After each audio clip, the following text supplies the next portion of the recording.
everyone, this is question number 9 of exercise 3.3. Question is, in the figure both risk and clue are parallelograms. ये एक हमें figure दी हुई है, इसमें हमारे पास दो पैरेललोग्राम है. एक तो है RISK ये वाला पैरेललोग्राम और एक है CLUE क्लू. ठीक है. So find the value of x. अब हमें ये जो x है इसकी वैल्यू फाइंड आउट करनी है. अब ये जो x है अगर हम देखें यहाँ पर ये एक ट्राइंगल नजर आ रहा है हमें. ठीक है ना. तो लेट्स सपोज कि हम इस इंटरसेक्टिंग पॉइंट को नेम दे देते हैं O. राइट. और इस ट्राइंगल के ये जो एंगल्स हैं, क्योंकि हमें x की वैल्यू फाइंड आउट करनी है तो हम इस ट्राइंगल के जो एंगल्स हैं इनका सम करके एंगल सम प्रॉपर्टी को लगाकर हम इस एंगल x को फाइंड आउट कर सकते हैं. तो अगर हम इस ट्राइंगल के ये तीनों एंगल कंप्लीट कर लें, ये x है तो इनको भी हम अगर हम नेम दे दें कि लेट्स सपोज कि ये एंगल 1 हो गया और ये एंगल 2 हो गया हमारे पास. ठीक है. तो अगर हमें एंगल 1 और एंगल 2 की वैल्यू जो है फाइंड आउट हो जाए तो हम इस x की वैल्यू फाइंड आउट कर सकते हैं इजीली. लेकिन ये फाइंड आउट कैसे करेंगे? ये फाइंड आउट करेंगे हम इन पैरेललोग्राम की हेल्प से, जो हमें ये दो दिए हुए हैं RISK और CLUE. अब आपको ये ऐसे नहीं नजर आ रहे तो हम क्या करते हैं कि किसी भी एक पैरेललोग्राम को कलर कर लेते हैं, फिर हमें इजीली पता चल जाएगा कि हमारा जो क्वेश्चन है वो. अब जैसे हम RISK यानी कि यहाँ तक अगर हम इस पैरेललोग्राम को कंप्लीट कर दें, ये इतना हिस्सा हमारा एक पैरेललोग्राम है और अगला हिस्सा जो है वो दूसरे पैरेललोग्राम का हिस्सा है. राइट. अब आपको साफ साफ नजर आएगा क्वेश्चन बिल्कुल. अब ये देखो, आपको दो पैरेललोग्राम आपको नजर आ रहे होंगे यहाँ पे. ये जो पैरेललोग्राम है ये एक पैरेललोग्राम है और ये वाला जो है ये दूसरा पैरेललोग्राम है. ठीक है. अगर हम इसको कलर कर दें यहाँ पे ऐसे, ये देखो पेंसिल के साथ इसे अगर हम शेड कर देते हैं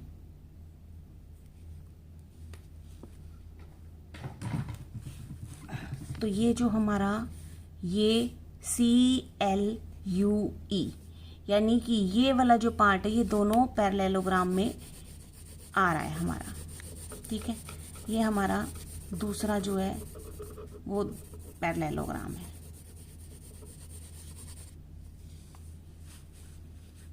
ठीक है. अब हमें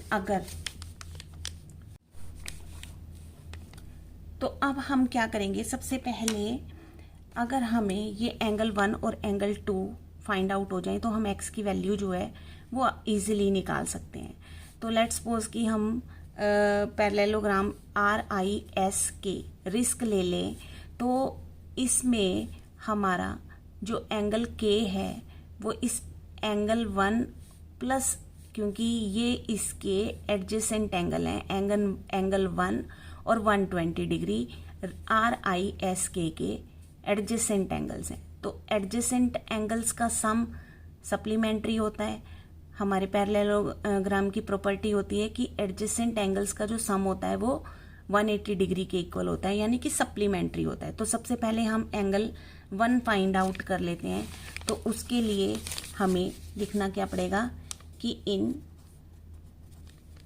पैरेललोग्राम RISK रिस्क, अगर हम ये पैरेललोग्राम ले रहे हैं तो हमारा एंगल 1 और 120 डिग्री, ये हमारा एंगल 1 प्लस 120 डिग्री इक्वल होगा 180 डिग्री के.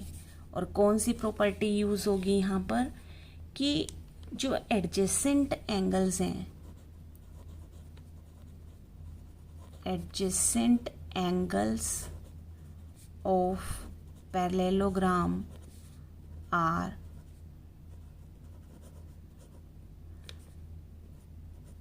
सप्लीमेंट्री। ठीक है, सप्लीमेंट्री होगा उनका सम। तो एंगल 1 + 120 डिग्री। अब हम एंगल 1 फाइंड आउट कर लें तो 180 डिग्री में से 120 क्या हो जाएगा, माइनस हो जाएगा। यहाँ पे आ जाएगा हमारा 60 डिग्री। ये 60 डिग्री जो है वो हमारा एंगल 1 आ गया। अब ये एंगल हमने फाइंड आउट कर लिया, ये एंगल 1 आ गया हमारे पास 60 डिग्री का। ये यहाँ पर लिख देते हैं इसकी वैल्यू, एंगल 1 की 60 डिग्री आ गई। अब इसी तरीके से हम अगर एंगल 2 फाइंड आउट कर ले, एंगल 2 जो है वो हमारा इस पैरेललोग्राम को यूज करके हम एंगल 2 फाइंड आउट कर सकते हैं। तो अब हम CLUE अगर हम पैरेललोग्राम लेते हैं तो हमारा एंगल 2 जो है वो 70 डिग्री के इक्वल होगा। क्यों होगा? क्योंकि अपोजिट एंगल्स जो हैं वो पैरेललोग्राम के इक्वल होते हैं। तो ये पैरेललोग्राम है हमारा CLUE, तो इसके ये अपोजिट एंगल्स हैं तो ये इक्वल होंगे। तो हम क्या लिख देंगे कि इन पैरेललोग्राम CLUE, ठीक है, एंगल 2 इक्वल होगा 70 डिग्री के। और क्या प्रॉपर्टी लगेगी कि अपोजिट एंगल्स ऑफ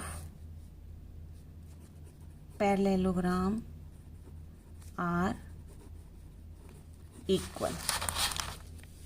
जो अपोजिट एंगल्स हैं वो पैरेललोग्राम के इक्वल होते हैं। तो अब निकाल देते हैं, एंगल 2 हमारा क्या आ गया, 70 डिग्री। तो ये एंगल 2, इसकी भी मेजरमेंट हमें पता चल गई, कितनी आ गई, 70 डिग्री। अब हमें इस ट्राइंगल के, यानी जो कि OSE ट्राइंगल है, इसमें 2 एंगल पता है, तो तीसरा एंगल हम फाइंड आउट कर सकते हैं। कौन सी प्रॉपर्टी यूज करके, एंगल सम प्रॉपर्टी यूज करके हम इस x की वैल्यू को फाइंड आउट कर सकते हैं। सो नाउ इन ट्राइंगल, अब ये ट्राइंगल है हमारा OSE। तो OSE ट्राइंगल में ये तीनों एंगल का सम होता है 180 डिग्री के इक्वल। सो x + 60 डिग्री + 70 डिग्री, यानी कि लिखना चाहो तो आप ऐसे भी लिख सकते हो कि x + angle 1 + angle 2 is equal to 180 degree. और कौन सी प्रॉपर्टी से, angle sum property of triangle. ठीक है, तो ये आ गया 180 degree. x is equal to x + 70 और 60 कितने हुए, 130 डिग्री। ये आ गया 180 डिग्री। x की वैल्यू फाइंड आउट करने के लिए हम ये +130 इधर लेके आएंगे तो -130 डिग्री हो जाएंगे, और 180 में से 130 माइनस हो जाएंगे तो 50 डिग्री। यानी x की वैल्यू हमारे पास कितनी आ गई, 50 डिग्री। यही हमें फाइंड आउट करना था इस क्वेश्चन में। सो इस क्वेश्चन में इतना ही, मिलते हैं फिर नेक्स्ट वीडियो में। Thanks for watching.